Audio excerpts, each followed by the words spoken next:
Hi guys, I'm so excited that you're here and watching.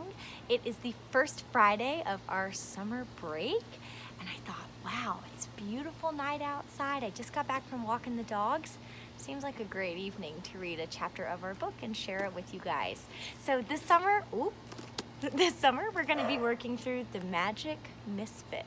This is a great book. I've actually read this one before. It's why I picked it for us because I know you guys are going to really enjoy this.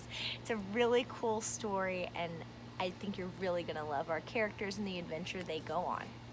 So remember, down below in our description box, I'll put our link to our Flipgrid. I would love to interact with you guys on there and see what you have to say about our story. I'm listing this on YouTube for kids only, meaning that we won't be able to comment on the videos like you might be on other YouTube videos, but we can interact over on our Flipgrid talking about our story. So I want you guys to sit back, enjoy. We're going to read the first chapter together of The Magic Misfits by Neil Patrick Harris.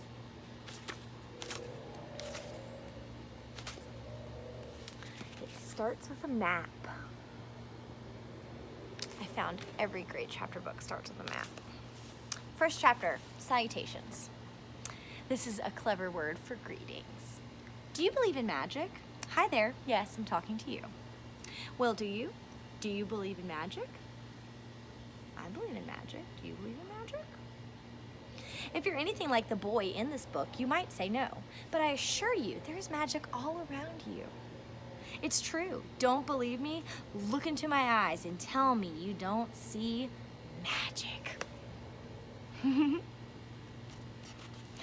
But let's be serious for a moment.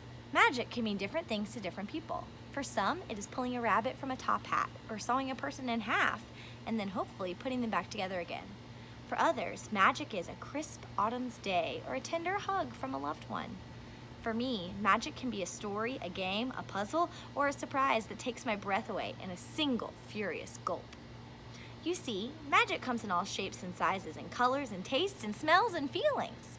Magic may even come in the shape of a book, perhaps the very one you're holding now. Or not. I don't want to get ahead of myself. But sometimes you might have a hard time remembering to seek out the magic in the world, just like the boy in this book.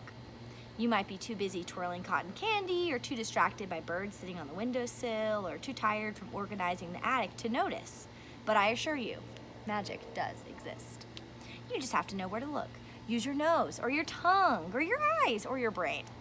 Of course, sometimes you can make it happen yourself. Would you like to learn about magic? I thought you might. Very well. Repeat after me. Sim salabam. I'm sorry, I don't think you actually said that out loud. Please repeat after me. Sim salabam. Louder. Sim salabam. Brilliant. You're proving to be a good student. Now, turn the page. Wait. Hold on. Stop. Silly me. I think I must have mesmerized myself with all those eyes earlier. I almost forgot one last vital thing before we get into the meat and potatoes of our magical story. Drum roll, please.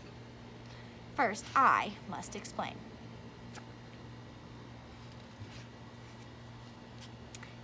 Chapter 1. In the darkness of a train yard, somewhere on the far edge of town, a shadowy figure emerged from a thick curtain of fog. The person looked back once before, dashing across several rows of empty train tracks. Now, if you're anything like me, you might flinch when imagining a shadowy figure emerging from a nighttime fog in a nearby abandoned train yard lit only by distant streetlights. But you don't need to worry here. It was merely a skinny boy named Carter Locke. If you were to worry about anyone at this moment, it should be the man who is not far behind. The man who is chasing Carter through the train yard, yelling, "Carter, get back here. Don't you run from me, boy. I ain't going to hurt you." This was a lie. The man very much intended to hurt Carter. Thankfully, Carter knew it. So he pumped his legs and clutched his satchel and strained through the murk to see which line of cars was chugging down the tracks and out of the yard. The wail of a horn blasted Carter's eardrums and he stumbled across a rail. Oh, my light just went off. Several rows away, there came a familiar metal clanking. A rusty but colorful chain of cars clacked by, catching speed and whisking away mist. Carter could see clearly now. He jumped over the tracks and raced to keep up with the moving train. From down the yard, the cars kept coming and coming and coming. Red, blue, green, yellow, purple, redder, black, orange, redder still. The colorful train reminded Carter of the first magic trick he'd ever seen. A gentle hand coming close to his face, then pulling a red silk handkerchief from his ear, which was tied to a yellow one, which was tied to a blue one, which was tied to a green one, and so on and so on and on and on. It was one of the few memories that Carter had of his own father. Instinctively, Carter touched his satchel, as if to make sure the small wooden box was still inside. It was. Carter ran alongside the train, eyeing each passing car for a place to board. Behind him, footsteps sounded in the gravel. Then a gruff, cruel voice rang out, "Carter, don't you dare hop on that train." The clanging and banging did not drown out the man who sounded closer now than before, almost directly behind him. "I got eyes and ears in every town between here and Timbuktu. You'll never escape. Hear me? Never."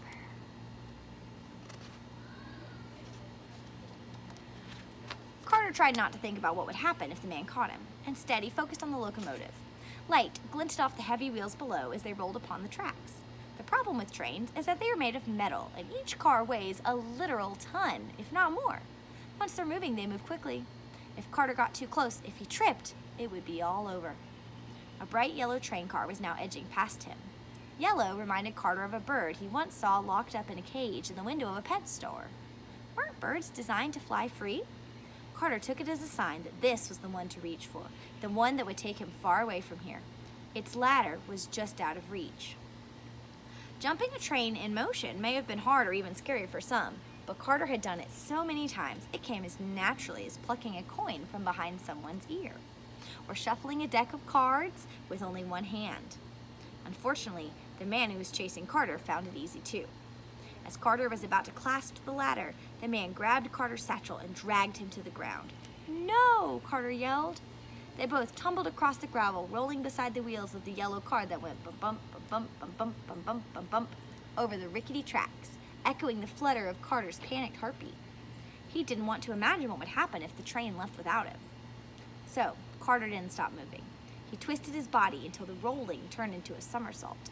As he pitched himself forward head over heels, Carter yanked his bag away from the man's grip, planting his feet on the shifting gravel, and leapt toward the train's last car. A ladder hung down from the rear next to an open door. Carter's fast hands grabbed the bottom rung, his taut tendons holding him tight.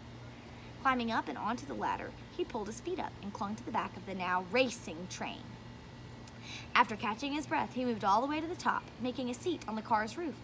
The wind whipped his hair around. The train's horn cried out again from up ahead.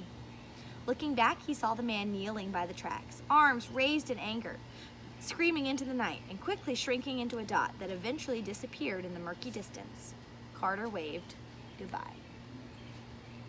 To the town, to Miss Zalowski, and to the man who was chasing him.